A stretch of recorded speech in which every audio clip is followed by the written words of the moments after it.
Selamat pagi teman-teman, kami kelompok 6 makro kelas A1 ingin mempresentasikan mengenai permintaan agregat. Yang pertama, kami akan memperkenalkan diri terlebih dahulu. Yang pertama ada saya sendiri, yaitu Sydney Zanetta dengan NIM belakang 083. Yang kedua ada Esther Valentin dengan NIM belakang 087. Yang ketiga ada Marcella Ronauli dengan NIM belakang 092. Dan yang terakhir ada Natania Abigail dengan NIM belakang 108. Adapun terdapat 5 materi yang akan kami bahas. Yang pertama adalah pasar barang dan kurva LS, yang kedua ada pasar uang dan kurva LM, yang ketiga ada equilibrium jangka pendek, yang keempat fluktuasi dalam model ISLM, dan yang terakhir ada teori permintaan agregat. Baik, materi pertama adalah pasar barang dan kurva IS. Kurva IS menyatakan hubungan antara tingkat bunga serta tingkat pendapatan yang muncul di pasar barang dan jasa. Untuk mengembangkan hubungan ini, kita mulai dengan model dasar yang disebut perpotongan Keynesian. Perpotongan Keynesian. Dalam The General Theory, Keynes menyatakan bahwa pendapatan total perekonomian dalam jangka pendek sangat ditentukan oleh keinginan rumah tangga, perusahaan, dan pemerintah untuk membelanjakan pendapatannya. Semakin banyak orang yang mengeluarkan pendapatannya, semakin banyak barang dan jasa yang bisa dijual perusahaan.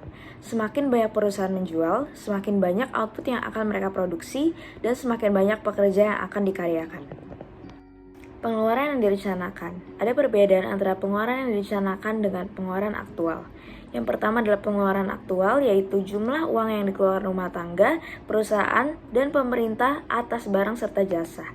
Dan perbedaannya dari pengeluaran yang direncanakan adalah pengeluaran yang direncanakan adalah jumlah uang yang akan dikeluarkan rumah tangga, perusahaan, dan pemerintah atas barang dan jasa. Sekarang perhatikanlah determinan dari pengeluaran yang direncanakan.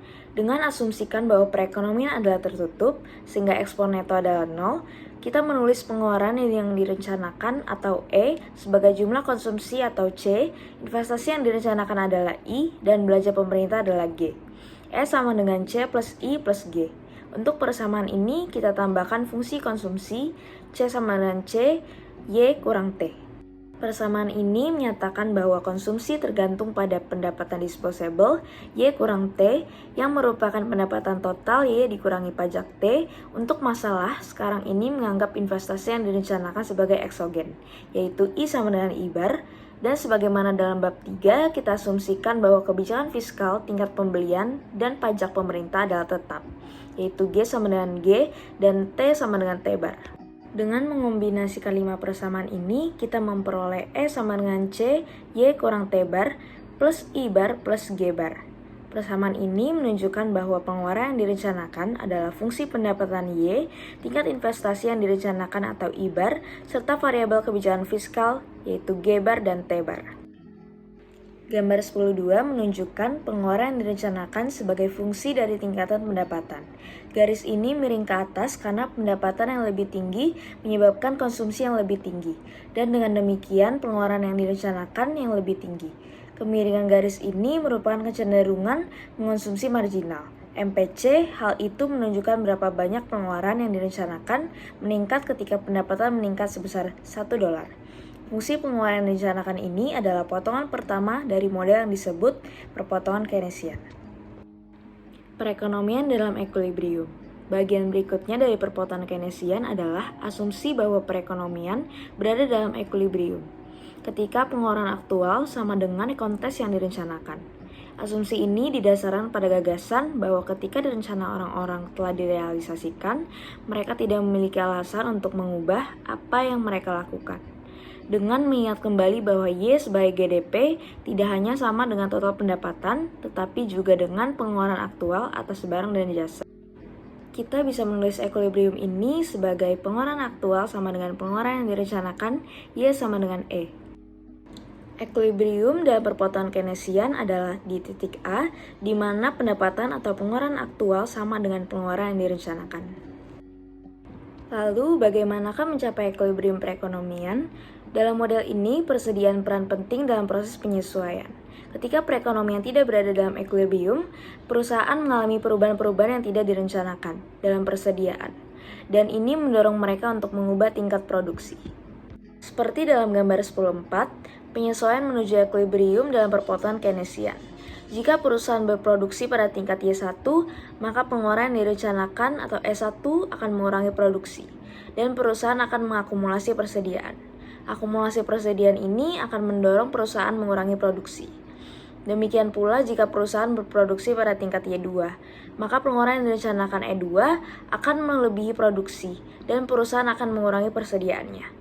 Penurunan persediaan ini akan mendorong perusahaan meningkatkan produksi. Dalam kedua kasus, kegiatan perusahaan mendorong perekonomian menuju equilibrium. Selanjutnya ada kebijakan fiskal dan pengganda belanja pemerintah.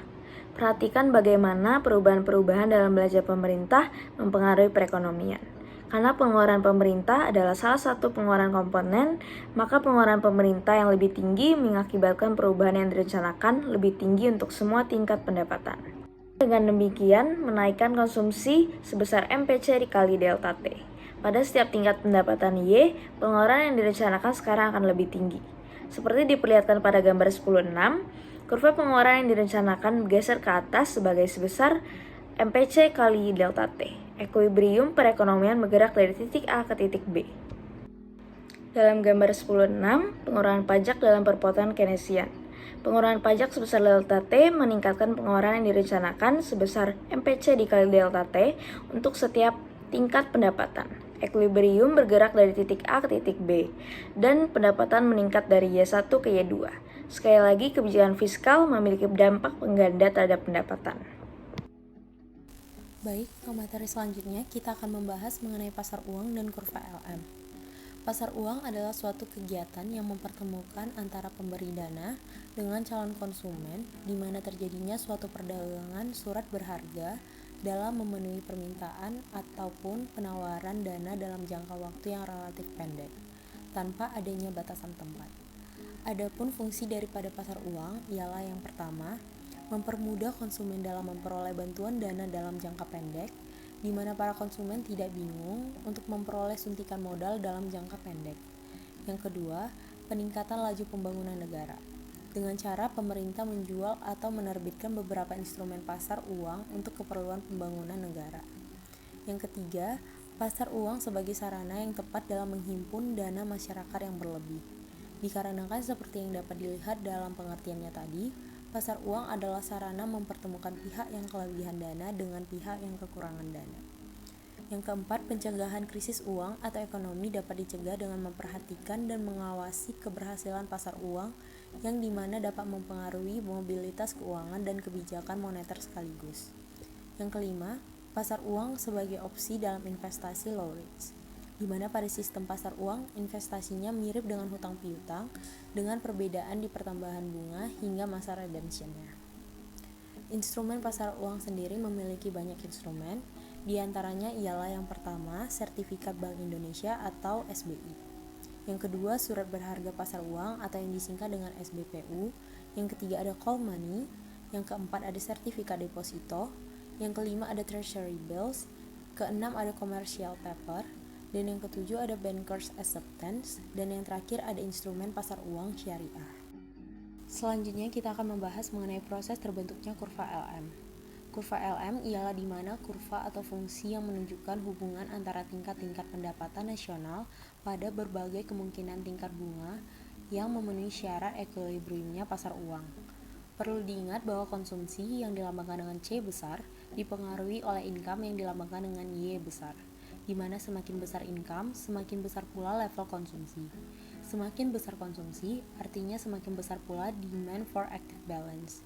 Selanjutnya, semakin besar demand for active balance, semakin besar juga demand for real money balance. Dengan demikian, semakin besar income, semakin besar demand for real money balance. Di sisi lain, semakin tinggi tingkat suku bunga R kecil akan mengurangi demand for ideal balance.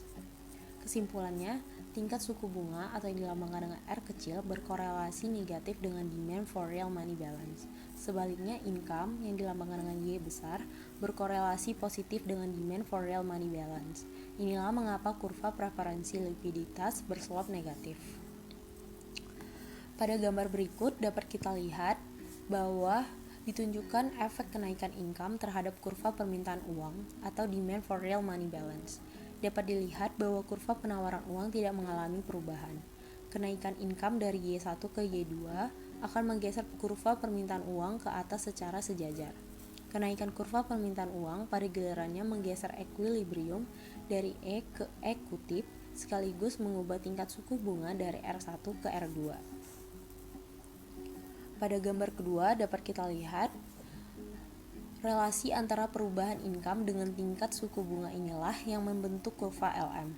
Dapat dilihat interaksi antara tingkat suku bunga R1 dan R2 dengan income Y1 dan Y2 yang dijelaskan pada gambar 1 sehingga membentuk kurva LM. Selanjutnya kita akan membahas mengenai pergeseran pada kurva LM. Peningkatan money supply akan berdampak pada peningkatan demand for real money balance. Semakin banyak uang beredar, semakin turun nilai uang tersebut. Yang berarti bahwa semakin rendah tingkat suku bunga, semakin tinggi demand for ideal balance. Peningkatan pada demand for real money balance ini akan mengakibatkan pergeseran equilibrium di kurva liquidity preference. Pergeseran daripada equilibrium tersebut nantinya akan tercermin pada pergeseran kurva LM. Dapat kita lihat pada gambar ketiga bahwa di kurva sebelah kiri menunjukkan peningkatan money supply dari MS per P ke MS per P kutip, di mana akan menggeser equilibrium permintaan penawaran uang dari E ke E kutip. Pergeseran dari equilibrium juga diikuti dengan penurunan tingkat suku bunga dari R menjadi R kutip. Perubahan tersebut tercermin pada pergeseran kurva LM secara sejajar dari LM ke LM kutip. Dapat kita lihat di kurva sebelah kanan. Jika bank sentral memutuskan untuk mengurangi jumlah uang beredar, maka kurva akan berubah menjadi seperti berikut.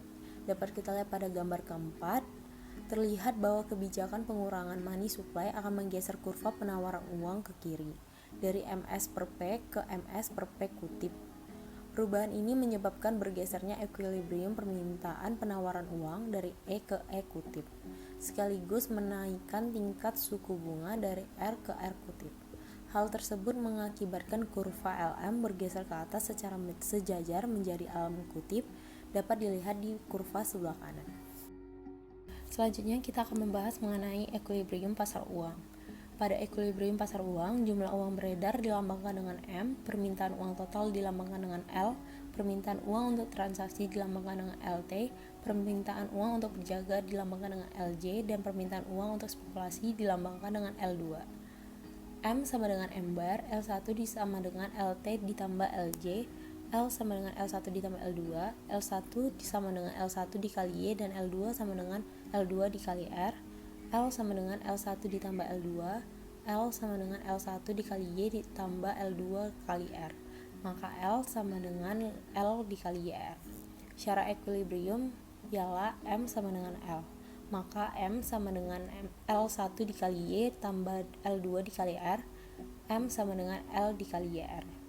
Jika diketahui jumlah uang beredar ialah M sama dengan M bar, permintaan uangnya untuk transaksi dan berjaga-jaga L1 sama dengan K1 dikali Y, lalu permintaan uang untuk spekulasi ialah L2 sama dengan K2 dikali R ditambah L0 per 2. Maka dapat rumus seperti yang dapat kita lihat ialah M sama dengan L1 dikali Y ditambah L2 dikali R, lalu M bar sama dengan L1 dikali Y ditambah L2 kali R.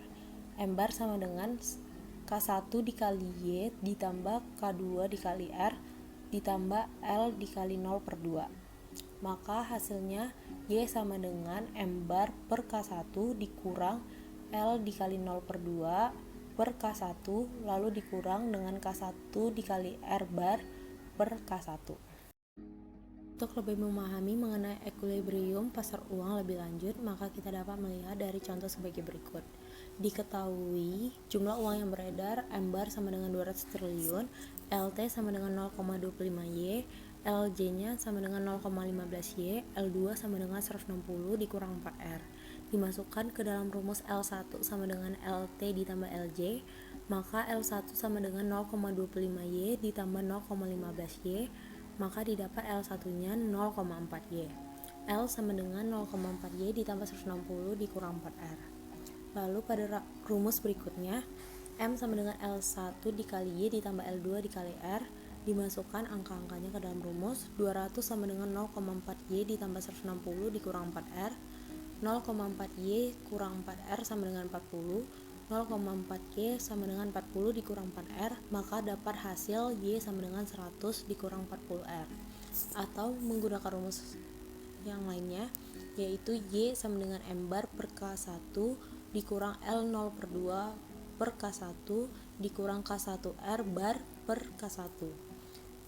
Dimasukkan angka-angkanya ke dalam rumus. Y sama dengan 200 per 0,4 dikurang 160 per 0,4 dikurang 4 per 0,4. Didapat hasil akhir Y sama dengan 100 ditambah 10R. Kurva yang tadi mengalami perubahan, maka menjadi seperti kurva yang dapat kita lihat pada slide berikut. Baik, materi yang selanjutnya yaitu equilibrium jangka pendek. Dalam ekonomi makro, equilibrium jangka pendek terjadi ketika kurva permintaan agregat dan kurva penawaran agregat jangka pendek berpotongan. Titik persimpangan mungkin berada di bawah, pada, atau di atas output potensial perekonomian. Pergeseran kurva permintaan agregat dan kurva penawaran agregat jangka pendek akan menyebabkan fluktuasi jangka pendek dan membentuk apa yang kita sebut sebagai siklus bisnis. Pasokan agregat jangka pendek mengasumsikan upah nominal konstan.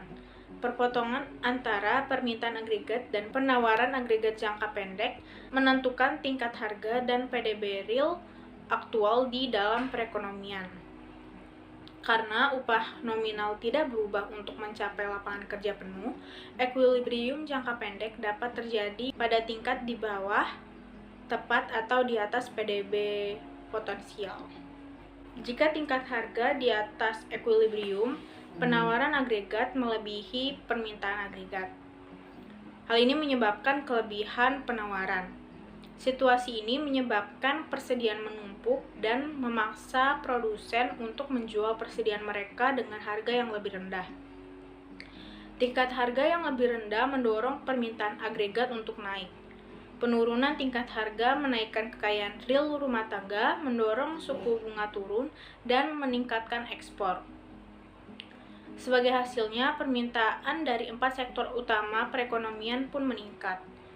Situasi tersebut terus berlanjut sampai perekonomian mencapai keseimbangan barunya. Sementara itu, jika tingkat harga berada di bawah harga equilibrium, ada kelangkaan atau shortage di dalam perekonomian. Produsen menaikkan harga untuk menghasilkan lebih banyak keuntungan. Dan pada saat yang sama, permintaan agregat menurun karena kecenderungan tingkat harga untuk naik. Perekonomian pun akan menuju ke equilibriumnya yang baru dan permintaan agregat sama dengan penawaran agregat.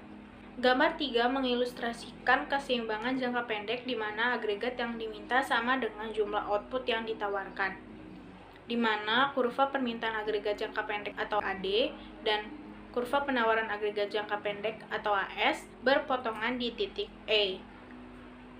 Ketika tingkat harga berada di atas tingkat harga keseimbangan, maka jumlah output yang ditawarkan akan lebih besar daripada jumlah output yang diminta, atau terjadi kelebihan penawaran. Jika tingkat harga berada di bawah tingkat harga keseimbangan, maka jumlah output yang diminta lebih besar daripada jumlah output yang ditawarkan, atau terjadi kelebihan permintaan. Berikut ini kita bahas apa saja yang terjadi ketika penawaran agregat dan permintaan agregat bergeser dari posisi semula. Yang pertama yaitu penurunan permintaan agregat jangka pendek. Dalam jangka pendek, permintaan agregat dapat menurun secara tak terduga dan menyebabkan kelebihan barang dan jasa. Akibatnya, harga barang dan jasa akan turun. Dengan penurunan harga, pengangguran akan meningkat. Selain itu, ketika harga turun, jumlah output yang dihasilkan juga akan turun. Kurva penawaran agregat akan bergeser ke kiri, tetapi seiring berjalannya waktu, biaya sumber daya akan berakhir turun. Ini selanjutnya akan menggeser kurva penawaran agregat ke kanan. Oleh karena itu, tingkat output akan meningkat ke tingkat awal ketika ekonomi berada di lapangan kerja penuh dengan tingkat harga yang rendah. Yang kedua yaitu peningkatan permintaan agregat jangka pendek. Jika permintaan agregat meningkat tiba-tiba dalam jangka pendek, tingkat output akan menjadi lebih besar dari tingkat harga normal pada lapangan kerja penuh. Ini disebabkan oleh perbedaan antara harga saat ini dan harga yang diantisipasi oleh penyedia sumber daya. Kemudian tingkat pengangguran akan lebih rendah dari tingkat alami dan tingkat harga akan menurun dalam jangka panjang ke titik yang konsisten dengan lapangan kerja penuh. Peningkatan permintaan agregat juga akan menyebabkan harga akan naik. Oleh karena itu, inflasi merupakan efek utama dari peningkatan permintaan agregat. Yang kedua, penurunan pasokan agregat jangka pendek. Penurunan pasokan agregat jangka pendek menurunkan sumber daya yang tersedia. Akibatnya, harga untuk memperoleh sumber daya ini akan naik dan akibatnya kurva permintaan agregat akan bergeser ke atas dan ke kiri. Tingkat output pun akan jatuh dengan harga yang lebih tinggi. Dan yang keempat, peningkatan pasokan agregat jangka pendek. Dalam jangka pendek, peningkatan tak terduga dalam penawaran agregat kemungkinan besar akan menggeser kurva SRAS ke kanan. Output dan pendapatan diharapkan untuk meningkat melampaui tingkat yang konsisten dalam kaitannya dengan lapangan kerja penuh dan dengan harga yang lebih rendah.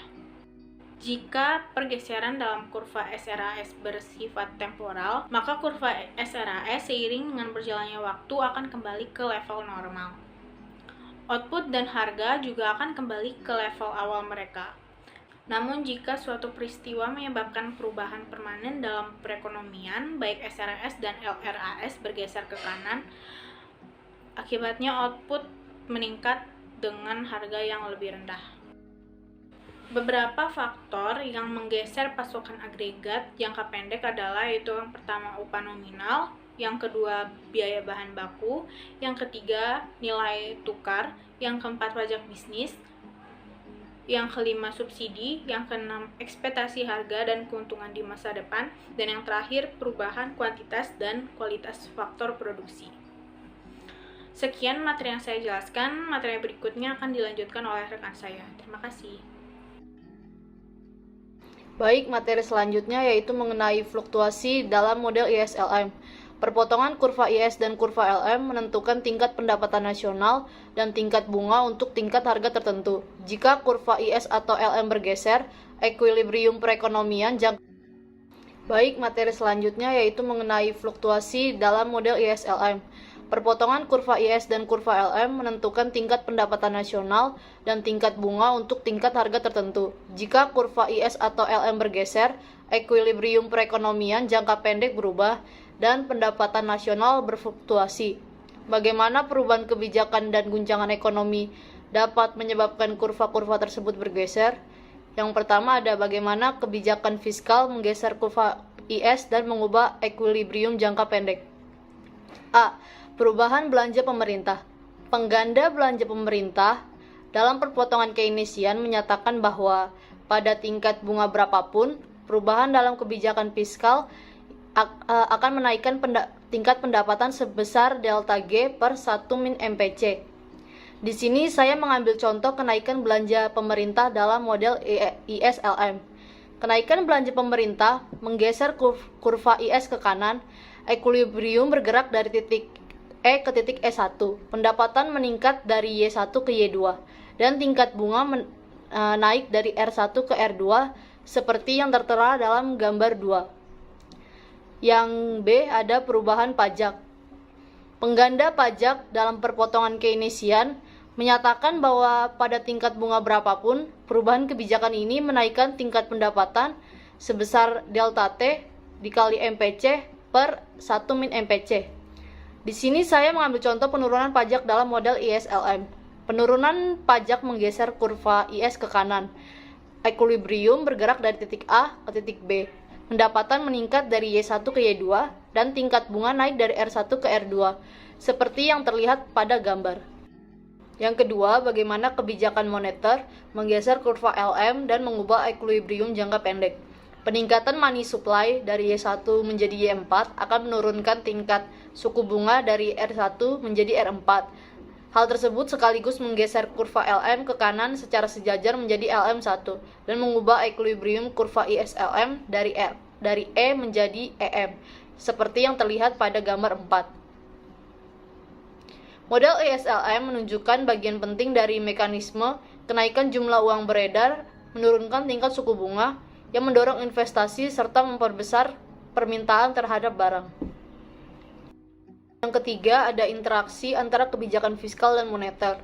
Pada kurva A, Fed mempertahankan jumlah uang yang beredar agar tetap konstan. Kenaikan pajak menggeser kurva IS ke kiri. Pendapatan dan tingkat bunga turun. Penurunan tingkat pendapatan menunjukkan bahwa peningkatan pajak menyebabkan resesi. Pada kurva B, Fed ingin mempertahankan tingkat bunga yang konstan. Ketika kenaikan pajak menggeser kurva IS ke kiri, Fed harus mengurangi jumlah uang yang beredar untuk mempertahankan tingkat bunga pada titik awalnya. Pada kurva C, Fed ingin mencegah kenaikan pajak agar tidak menurunkan pendapatan.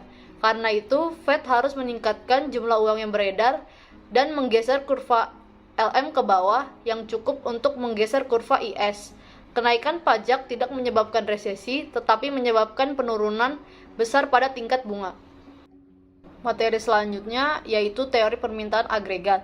Kurva permintaan agregat pada dasarnya melambangkan jumlah dari seluruh barang dan jasa yang diminta dalam suatu perekonomian pada tiap tingkat harga.